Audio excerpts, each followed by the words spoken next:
enrichment items today. We want to teach you guys how to do it because you can make enrichment items that we can just easily hand out to the dogs. That's so helpful to keep our daily lives less busy and get the dogs what they need every day in terms of enrichment, which is things that we can usually do in their kennel or in another room that just enhances their time while they're with us and helps work their brain and make them less bored and helps them stay sane in a busy, noisy shelter.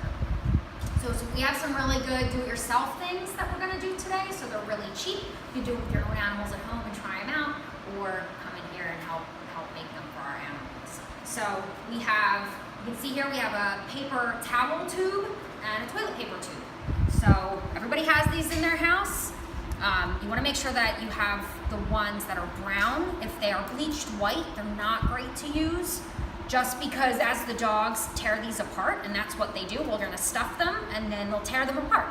And if they ingest a little bit of this while they're doing that, it's no big deal, as long as it's not to the bleached white tubing. So just make sure you use the brown. So first thing we want to do is we want to mix some wet food, any kind of wet food, with some dry food, and that's going to be a staple of a few of the things that we're going to do.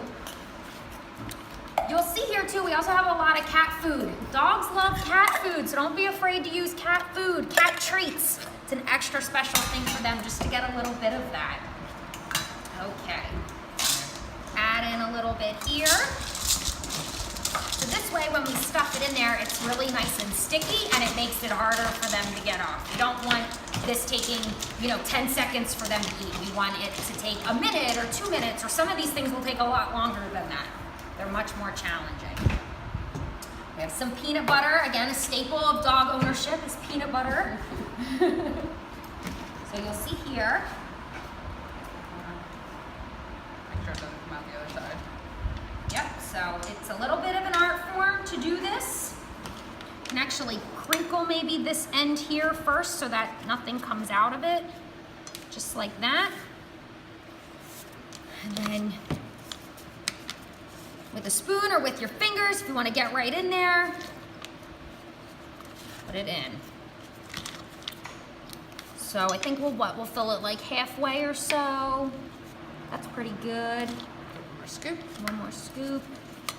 Put some peanut butter. We have a knife. You use a spatula. Okay. Get some peanut butter in there. You can also use Greek yogurt. I like Greek yogurt better than regular yogurt just because it's thicker. And you'd want to make sure it doesn't have any sugar, so it's the plain Greek yogurt. Dogs love it. You could use cream cheese. If you have a dog that's a little chunky, you can use low fat. And that's it. So that's a fun treat. You can give it to them just like this. Better yet, put it in the freezer. So that way it hardens up and it's just that much more difficult for them to get apart. So same thing, if you have smaller dogs or maybe puppies or a dog that's a little shy, you might want to use something smaller just because something like that can be intimidating for a really shy dog that doesn't have a lot of confidence. Things like this, puzzle toys, they build confidence in dogs where they get to just relax for a minute and kind of lose themselves in having fun and foraging, and then they get all the stuff out and they feel really good about themselves. So it's a little bit of a messy endeavor, but that's why you have gloves. So that's our toilet paper and paper towel tube rolls.